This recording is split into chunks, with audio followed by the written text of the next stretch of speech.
जन्मेजय के भाइयों को शाप और गुरु सेवा की महिमा। उग्र सर्वा जी ने कहा, ऋषियों, परीक्षित नंदन जन्मेजय अपने भाइयों के साथ कुरुक्षेत्र में एक लंबा यज्ञ कर रहे थे। उनके 3 भाई थे, सूतसेन, उग्रसेन और भीमसेन। उस यज्ञ के अवसर पर वहां एक कुत्ता आया। जन्मेजय के भाइयों ने उसे पीटा और वह रोता चिल्लाता अपनी माँ के पास गया।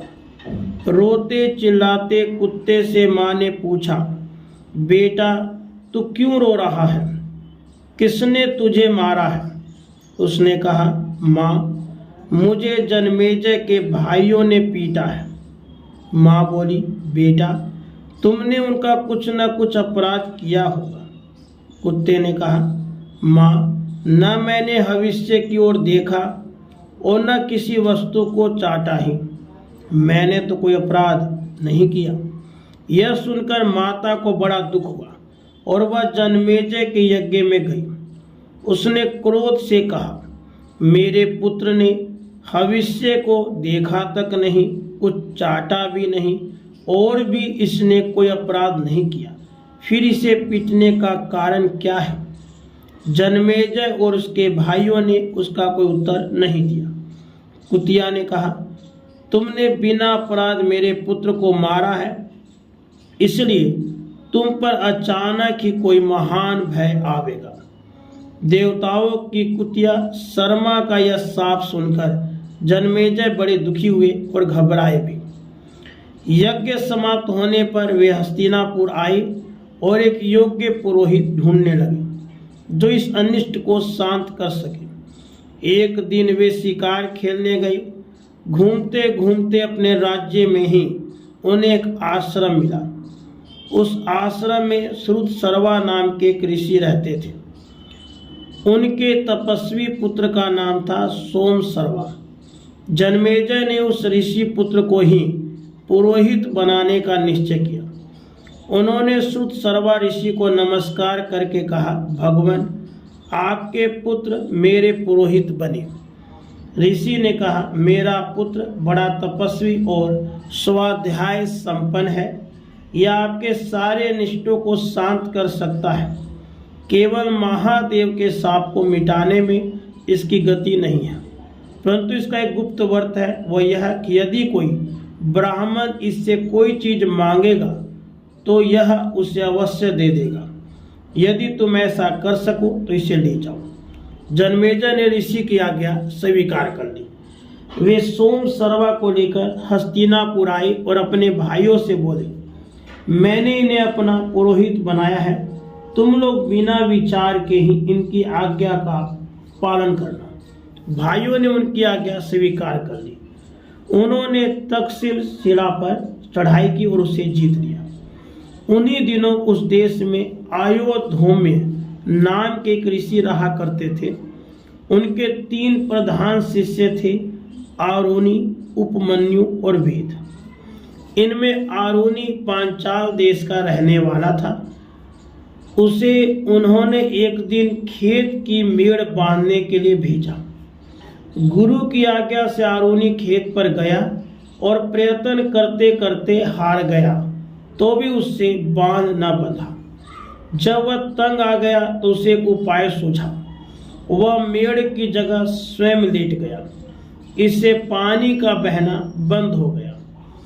कुछ समय बीतने पर आयोधौम्य ने अपने शिष्यों से पूछा, आरुणि कहाँ गया?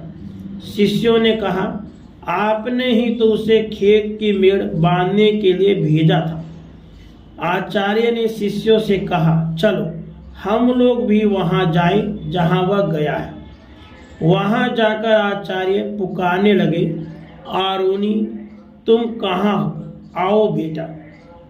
आचार्य की आवाज सुनकर आरुणि उठ खड़ा हुआ और उनके पास जाकर बोला, भगवान, मैं यह हूँ।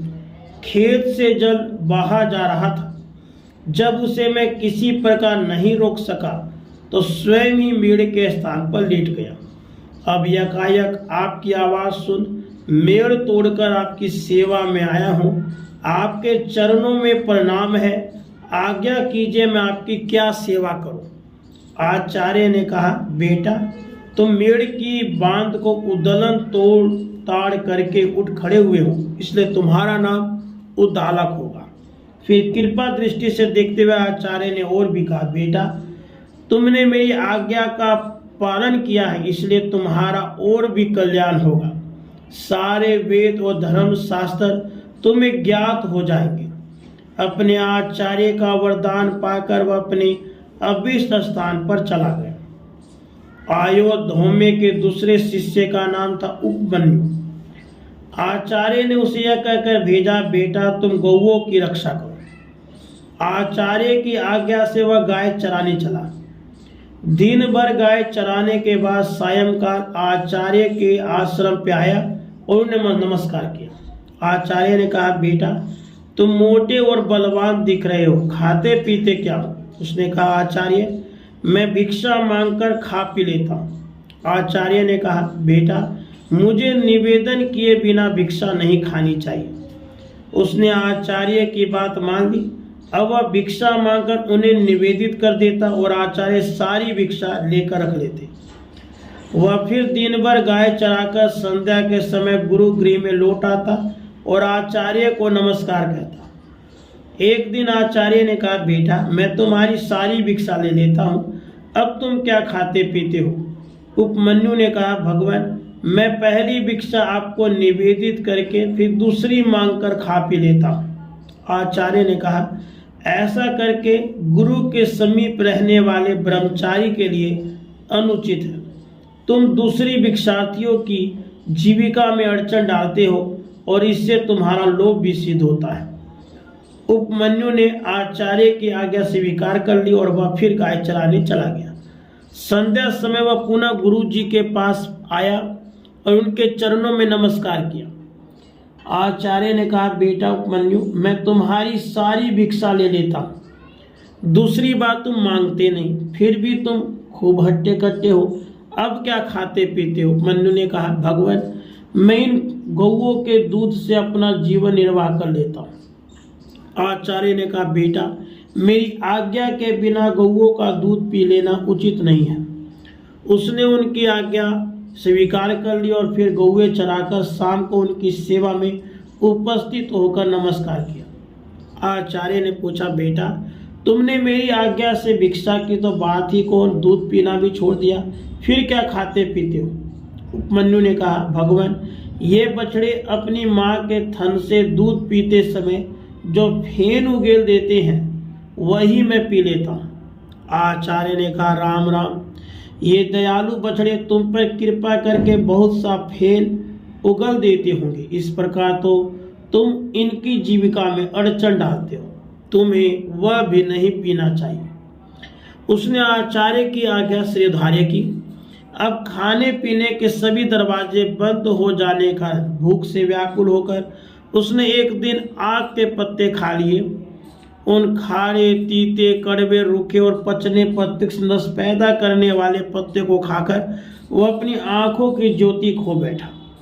अंधा होकर वन में भटकता रहा और एक कुएं में गिर गया।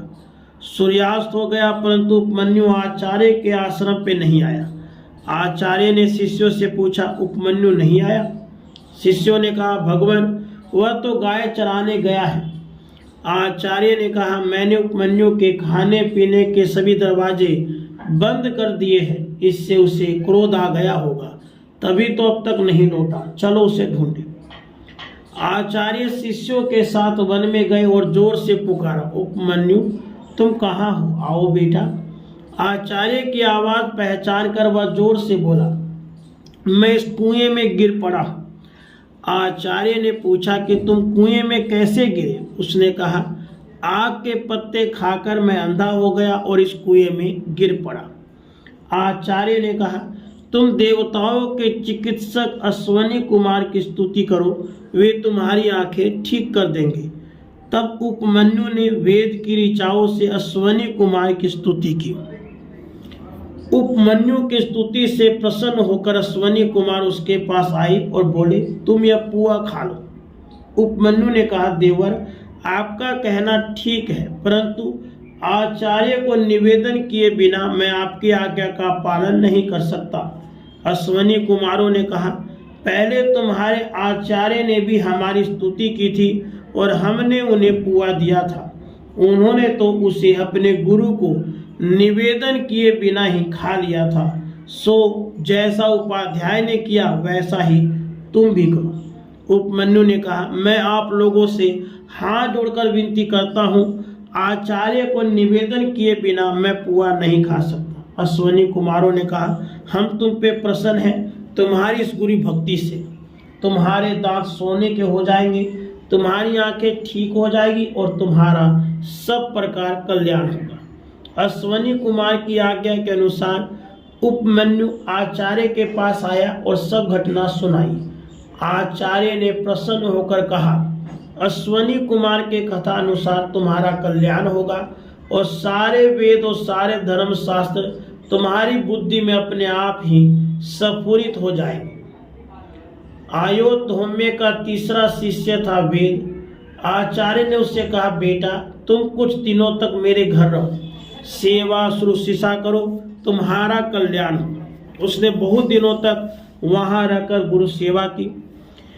आचार्य प्रतिदिन उस पर बैल की तरह बहार ला देते और वह गर्मी, सर्दी, भूख प्यास का दुख सहकर उनकी सेवा करता, कभी उनकी आज्ञा के विपरीत न चलता। बहुत दिनों में आचार्य प्रसन्न हुए और उन्होंने उसके कल्याण और सर्वज्ञता का वर दिया। ब्रह्मचर्य से लौटकर वह गृहस्थ आश्रम में आया। वेद के भी 3 शिष्य थे, परंतु वे उन्हें कभी किसी काम या गुरु सेवा का आदेश नहीं देते थे। वे गुरु गृह के दुखों को जानते थे और शिष्यों को दुख देना नहीं चाहते थे। एक बार राजा जनमेजय और पोष्य ने आचार्य वेद को पुरोहित रूप में वर्ण किया। वेद कभी पुरोहिती के काम से बाहर जाते तो घर की देखरेख के लिए अपने शिष्य उत्तंग को नियुक्त कर जाते थे। एक बार आचार्य वेद ने बाहर से लौटकर अपने शिष्य उत्तंग के सदाचार पालन की बड़ी प्रशंसा सुनी। उन्होंने कहा, बेटा, तुमने धर्म पर दृढ़ रहकर मेरी बड़ी सेवा की है, मैं तुम पर प्रसन्न हूँ, तुम्हारी सारी कामनाएं पूर्ण होगी, अब जाओ। उत्तंग ने प्रार्थना की, आचार्य, मैं आपको कौन सी प्रिय वस्तु भेंट में दूं? आचार्य ने पहले तो अस्वीकार किया, पीछे कहा कि अपनी गुरुवाणी से पूछो। जब उत्तंक ने गुरुवाणी से पूछा तो उन्होंने कहा, तुम राजा पोष्य के पास जाओ और उनकी रानी के कानों के कुंडल मांग लाओ। मैं आज के चौथे दिन उन्हें पहनकर ब्राह्मणों को भोजन परोसना चाहती हूँ। ऐसा करने से तुम्हारा कल्याण होगा। उत्तंक ने वहां से चलकर देखा, एक बहुत लंबा चौड़ा पुरुष बड़े भारी बैल पर चढ़ा हुआ है। उसने उत्तंक को संबोधित करके कहा, तुम इस बैल का गोबर खा लो। उत्तंक ने ना कर दिया। वह पुरुष फिर बोला, उत्तंक, तुम्हारे आचार्य ने पहले इसे खाया है, सोच विचार मत करो, खा जाओ। उत्तंक ने बैल का गोबर और मूत्र खा पी लिया और शीघ्रता के कारण बिना रुके कुल्ला करता हुआ ही वहां से चल पड़ा। उत्तंक ने राजा पोष्य के पास जाकर उन्हें आशीर्वाद दिया और कहा, मैं आपके पास कुछ मांगने के लिए आया हूँ। पोष्य ने उत्तंक का अभिप्राय जानकर उसे अंतःपुर में रानी के पास भेज दिया, परंतु उत्तंक को रनिवास में कहीं भी रानी दिखाई नहीं दी। वहां से लौटकर उसने पोष्य को उलाहना दिया, अंतःपुर में रानी नहीं है। पोष्य ने कहा, भगवान, मेरी रानी पतिव्रता है, उसे उच्छिष्ट या अपवित्र मनुष्य नहीं देख सकता। उत्तंक ने समन करके कहा, हाँ, मैंने चलते चलते आचमन कर लिया था।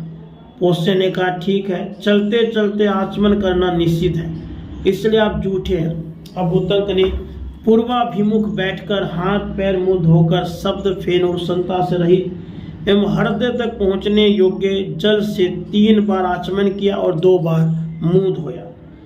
इस बार अंतःपुर में जाने पर रानी दिख पड़ी और उसने उत्तंक को सत्पात्र समझकर अपने कुंडल दे दिए।